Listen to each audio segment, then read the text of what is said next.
आइए वापस एक बार रिपोर्टर्स के पास चलेंगे। सर्वेश इस वक्त पटना से मौजूद है और सत्यनारायण शर्मा इस वक्त जयपुर से मेरे साथ मौजूद है। सबसे पहले आप ही के पास सर्वेश में आना चाहूंगी, इस वक्त आप किस जगह एग्जैक्टली मौजूद हैं और साथ ही लोगों से आपकी बातचीत हुई होगी आज इस पूरे डेवलपमेंट को लेकर दिल्ली में जो होने जा रहा है, क्या सोच रहे हैं वहां के मुस्लिम? पूर्णिमा, देखिए, हजरत शाह जलाल शहीद के मज़ार पे इस वक्त हम मौजूद हैं और जहां तक वक्फ बिल को लेकर जो बातें हैं उसमें निश्चित तौर पे एक बात साफ हो गई है कि वक्फ बिल को लेकर मुसलमानों को कहीं ना कहीं डराया धमकाया जा रहा है विपक्ष की तरफ से। आपत्ति है, मुसलमानों की हकमारी हो रही है, लेकिन क्या किन बिंदुओं पे आपत्ति है, किन पॉइंट्स पे आपत्ति है, ये किसी को नहीं पता है। वक्फ संशोधन विधेयक में तकरीबन 20 ऐसे संशोधन हैं जो कहीं ना कहीं मुसलमानों के हक के लिए बहुत खास हैं। जो सबसे कुछ 5 जो संशोधन है उसकी बात मैं करूंगा। वक्फ बाय यूजर बिल पास होने के बाद लागू हो, उससे पहले ना लागू हो। वक्फ अलल औलाद में बेटियों को भी हक मिले। वक्फ बोर्ड में पिछड़े तबके के मुस्लिम जैसे अंसारी, राई, पसमानदा, जुलाहा इत्यादि को भी वक्फ बोर्ड में वक्फ बोर्ड में सदस्य बनाया जाए। वक्फ की संपत्ति पर कलेक्ट्रेट द्वारा जो भी आदेश दिया जाता है उसमें अपील का अधिकार हो और अगर वक्फ की जमीन का रजिस्ट्रेशन का मामला हो और उसमें किसी तरह का कोई विवाद हो तो 6 महीने से अतिरिक्त उसकी समय सीमा बढ़ाई जाए। तो ये तमाम जो संशोधन है ये कहीं ना कहीं मुसलमानों के पक्ष में है, जो पिछड़े तबके के लोग अभी तक बिहार के पर्सपेक्टिव से सर्वेश बहुत इंपॉर्टेंट है, बहुत इंपॉर्टेंट है। दूसरा सर्वेश बिहार के पर्सपेक्टिव से और इंपॉर्टेंट रीजन है जेडीयू, क्योंकि जेडीयू ये कह रही है, जेडीयू ने एक सस्पेंस बना के रखा, नीतीश कुमार ने एक सस्पेंस बना के रखा, लेकिन ये माना जा रहा है समर्थन देंगे। उनकी तरफ से दिए गए 3 सुझावों के बाद ये कहा जा रहा है कि थोड़ा सा लचीला इसको किया गया है। जी बिल्कुल, देखिए, जो संशोधन में जो सुझाव दिए गए थे, चाहे वो जेडीयू हो या एलजेपी की तरफ से भी, चिराग पासवान की पार्टी की तरफ से भी 5 सुझाव दिए गए थे और उसके बाद से ये संशोधन जो है जेपीसी ने मान लिया है और उसके बाद ये लोग अब समर्थन देने के मूड में आ चुके हैं। हालांकि निश्चित तौर पर बिहार में चुनाव है, 17% मुसलमान वोटर्स हैं और विपक्ष एक तरह से माहौल बनाने की कोशिश कर रहा है बिहार में कि जो सरकार है, चाहे वो नीतीश कुमार हो, चिराग पासवान हो, ये लोग मुसलमानों का वोट तो लेते हैं लेकिन जब मौका आता है तो उनके खिलाफ चले जाते हैं। जैसे कि आज मौका है मुसलमानों के पक्ष में बोलने का, तो नीतीश कुमार और चिराग पासवान की पार्टी उनके खिलाफ जाएगी, लेकिन किस मुद्दे पर खिलाफत है ये कोई स्पष्ट नहीं कर पा रहा है। और अगर सच में जैसे कि किरण रिजिजू अभी बोल रहे थे, जो पॉइंट्स उन्होंने सामने खड़े किए हैं, अगर वो पॉइंट्स लेकर अगर एक बहुत बड़ा चैलेंज, एक बहुत बड़ा चैलेंज जो रहा है सरकार के लिए और मुझे लगता है इसको आगे भी केटर करना पड़ेगा। सत्यनारायण, आपके पास में आना चाहूंगी, क्योंकि केटर इसीलिए करना पड़ेगा क्योंकि मैंने पहले भी कहा कि सरकार की जिम्मेदारी है कि अगर कोई भी आशंकाएं हैं मुस्लिमों के बीच में या फिर उनको ऐसा लगता है कि उनके जो अधिकार है, उनका जो हकूक है उसको छीन लिया जाएगा, तो उसको क्लैरिटी सरकार को जनता के बीच जाकर मुझे लगता है इस बिल को पास करा लेगी, नंबर गेम है, लेकिन ये आगे भी चुनौतीपूर्ण रहेगा सरकार के लिए। जी बिल्कुल, आपने बिल्कुल सही कहा। चूँकि जो मुस्लिम वर्ग के लोग हैं उनको ये बताया गया है कि हाँ आपके अधिकार छीन ले जाएंगे, लेकिन इस बिल में क्या है, बिल के कौन से पॉइंट पर आपको आपत्ति है, इनका उनको बिल्कुल भी अंदाज़ा नहीं है। जैसा कि अभी केंद्रीय मंत्री ने साफ कहा है कि मुस्लिमों के अधिकार इसमें छीनने की बात कहीं नहीं है, लेकिन अगर संपत्ति की बात करें, ज़मीनी हकीकत की बात करें तो पूरे भारत के अंदर सबसे ज़्यादा संपत्ति सेना के पास है या फिर रेलवे के पास है और इन 2 विभाग के बाद में सबसे ज़्यादा संपत्ति वक्फ बोर्ड के पास में।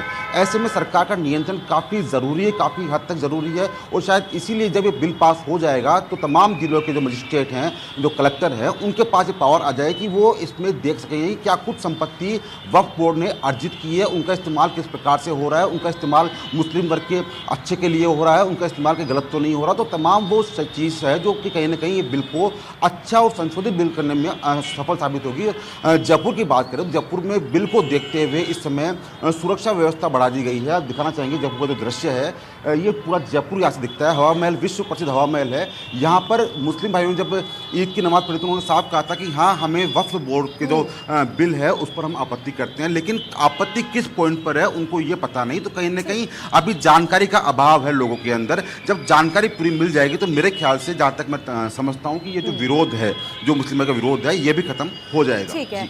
जल्दी से एक बार मैं आपके पास आना चाहूंगी अक्षय, क्योंकि इंपॉर्टेंट बात यह है कि बिल का विरोध एक तरफ रखते हैं कि ठीक है राजनीतिक पार्टियां विरोध कर रही हैं, लेकिन इस विरोध के बीच में आज ये भी प्लानिंग विपक्ष कर रहा है कि हम इस पे वोटिंग की मांग करेंगे, कि इसके बाद वोटिंग होनी चाहिए। 8 घंटे का समय मिला था, चाहते थे कि इसको और ज्यादा बढ़ाया जाए, तो किरण रिजिजू ने कहा कि समय बढ़ाया भी जा सकता है। तो क्या तार्किक बहस या सीधे सीधे हंगामे के आसार, क्या विपक्ष के वॉकआउट करने की संभावना, इन तमाम पहलुओं पर आपको क्या समझ में आता है कि आज सदन के भीतर क्या होगा? देखिए पूर्णिमा, साफ तौर पर है कि विपक्ष तो आक्रामक है और वो नहीं चाहता था कि ये संशोधन विधेयक आए, क्योंकि उन्होंने आपत्ति दर्ज कराई थी कि जो संशोधन विपक्ष ने रखे थे वो संशोधन को एक्सेप्ट नहीं किया गया, जबकि जो सत्ता पक्ष के सांसदों ने संशोधन रखा वो सभी को एक्सेप्ट कर लिया गया। इस बात को लेकर के वो लगातार हमलावर हैं। ये माना जा रहा है कि 8 घंटे की बहस जो रखी गई है, विपक्ष ने 12 घंटे की डिमांड की थी, लेकिन किरण रिजिजू ने कहा कि 8 घंटे हमने ज़रूर रखा है, लेकिन ये चर्चा को बढ़ाया जा सकता है। इसके बीच में सबसे ज़्यादा इम्पॉर्टेंट है कि क्या ये सिर्फ राजनीति के लिए हो रहा है या फिर आम मुसलमानों का इससे कुछ लेना देना है। कोशिश करेंगे कि कुछ लोगों से बात कर सकें जो आम मुसलमान हैं, जो राजनीति से ताल्लुक़ नहीं रखते हैं, उनको सिर्फ रोजी रोटी से मतलब होता है, अपने संसाधनों का बेहतर इस्तेमाल कर सकें, इससे मतलब होता है। पता नहीं वो बोल पाएंगे कि नहीं बोल पाएंगे, लेकिन जानकारी जरूर लेने की कोशिश करेंगे। दादा नाश्ता करते हुए नजर आ रहे हैं। सरकार आज वक्फ बोर्ड संशोधन अधिनियम ला रही है, आपको जानकारी है कुछ? आपको जानकारी नहीं है? ये कुछ जो संशोधन हुए हैं, कहा जा रहा है कि सरकार कह रही है कि बहुत बेहतर है, विपक्ष कह रहा है कि प्रॉपर्टी छीन लेंगे। आपको ऐसा लगता है दादा? देखिए बोल नहीं पा रहे हैं, लेकिन मुझे लगता है कि बहुत ज़्यादा जानकारी भी नहीं है, और क्योंकि ये अधिकतर ऐसे ही चीज़ों में देखा जाता है। बहुत इंपॉर्टेंट बात है अक्षय कि क्या लोगों के बीच में ये जानकारियां पहुंचाई गई हैं। इसी बीच में जल्दी से एक अपडेट देती हूं, फिर उसके बाद नीलेश आपके पास में आऊंगी। सत्यप्रकाश भी मुंबई से इस वक्त मेरे साथ जुड़े हुए हैं। प्रधानमंत्री मोदी के संसद भवन पहुंचने की जानकारी इस वक्त मिल रही है। संसद भवन प्रधानमंत्री मोदी पहुंच चुके हैं। 10:41 हो चुके हैं, क्योंकि समय 11 बजे का रहता है सदन की कार्यवाही शुरू होने का, और 12 बजे का वक्त है कि जब टेबल किया जाएगा लोकसभा के अंदर वक्फ संशोधन बिल को, और फिर चर्चा की शुरुआत होगी। लेकिन प्रधानमंत्री मोदी के संसद भवन पहुंचने की इस वक्त जानकारी मिल रही है। आइए पहले सत्यप्रकाश के पास चलते हैं, फिर उसके बाद नीलेश के पास जाएंगे। सत्यप्रकाश, एक बार फिर से आपके पास आना चाहूंगी, क्योंकि आपके पास लोग मौजूद हैं। एक बार फिर से उनसे बातचीत करिएगा। और ये जो लोग पीछे इस वक्त मिठाइयां एक दूसरे को खिला रहे हैं, इन्होंने इस बात की कितनी जिम्मेदारी निभाई कि लोगों को जाकर आम मुसलमानों को यह बताए कि यह संशोधन हो रहा है, तो सरकार का आधार क्या है और क्या बदलाव इसके बाद हो जाएंगे? बिल्कुल पूर्णिमा जी, देखिए यहाँ पर जश्न की तैयारी पूरी तरह से हो चुकी है। बोरीवली स्टेशन परिसर के बाहर क्या नजारा है, यहाँ पर खीर, सुरमा और मिठाइयाँ खिलाकर जो है एक दूसरे को बधाइयाँ दी जा रही है। सर, विधायक जी क्या कहेंगे, आज बिल लाया जा रहा है? आज का दिन बहुत ऐतिहासिक है। आज वक्फ बोर्ड संशोधन बिल पारित होने जा रहा है। मैं देश के प्रधानमंत्री नरेंद्र मोदी जी, देश के गृह मंत्री अमित शाह जी का अभिनंदन करता हूं कि उन्होंने ये हिम्मत दिखाई है।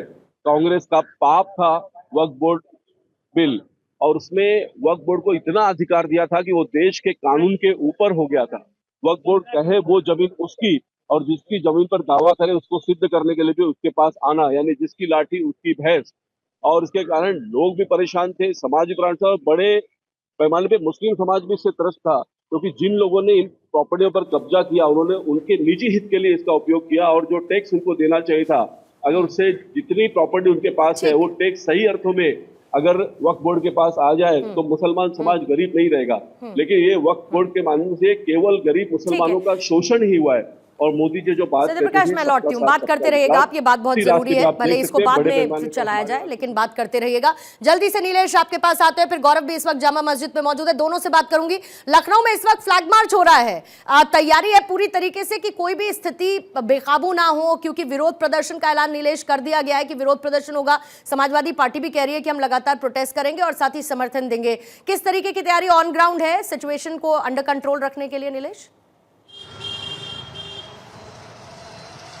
देखिए, बिल्कुल अगर हम लखनऊ की बात करें तो लखनऊ में लगातार अर्धसैनिक बल पुराने लखनऊ में फ्लैग मार्च कर रहे हैं, लोगों से अपील कर रहे हैं कि पहले आपको बिल समझना चाहिए, उसके बाद अगर आप विरोध करते हैं तो वो आपका अधिकार बनता है।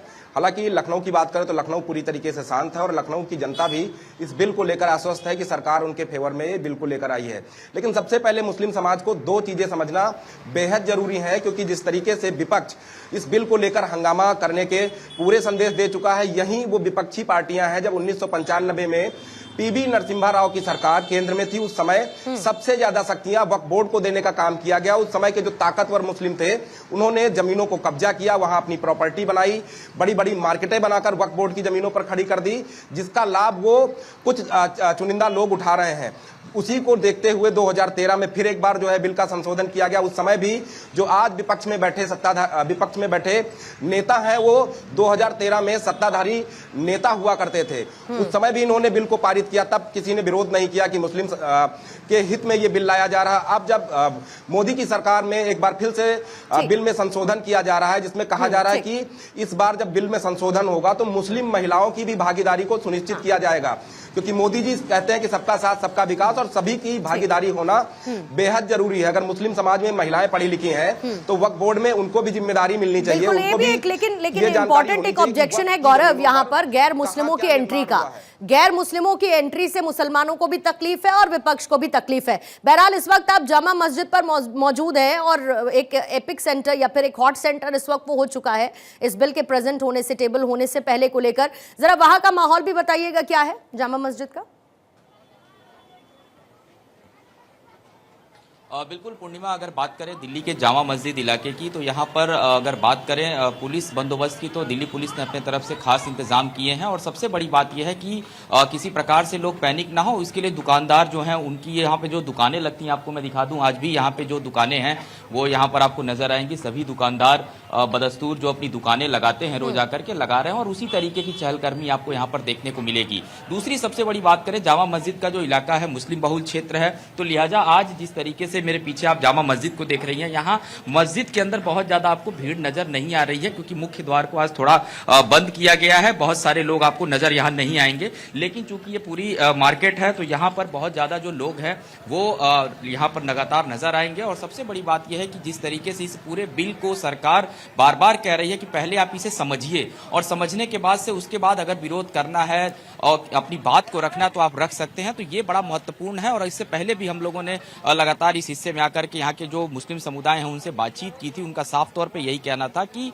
ये जो बिल सरकार लेकर के आ रही है, कुछ जो मुस्लिम वर्ग थे वो इसके समर्थन में थे, हालांकि कुछ असहज दिखे, कुछ अपनी बात को अलग तरीके से कह रहे थे। हालांकि कुछ लोगों से जब हम बात करना चाह रहे थे वो कैमरे पे नहीं आ रहे थे अपनी बात को कहने के लिए। लेकिन आज का दिन बहुत महत्वपूर्ण है पूर्णिमा, और दिल्ली के इस पूरे हिस्से की अगर मैं बात करूं, क्योंकि चांदनी चौक का भी एक पूरा मार्केट है, ज्यादातर जो व्यापारी समाज के लोग हैं वो इधर रहते हैं, तो आज इस पूरे हिस्से में पुलिस बंदोबस्त के इंतजाम तो किए ही गए हैं। इसके अलावा जामा मस्जिद का ये जो पूरा क्षेत्र है, यहाँ किसी प्रकार की कोई भी हम कह सकते हैं कि ऐसी खबर नहीं है कि जिसको लेके कहे कि यहाँ थोड़ा तनावपूर्ण माहौल है। बिल्कुल सौहार्दपूर्ण माहौल है। जो लोग हैं वो अपनी और बना भी रहना चाहिए। सरकार संसद में अपना काम करेगी और जाहिर है कि इससे पहले भी क्योंकि सुझाव लिए गए, आपत्तियां थी, वो भी दर्ज कराई गई, तो ये भी इंपॉर्टेंट है कि सरकार तक वो भी पहुंच गया है। हमारे तमाम सहयोगी ऑन ग्राउंड इस वक्त मौजूद है। मुस्लिम समुदाय क्या सोचता है आपने सुन लिया।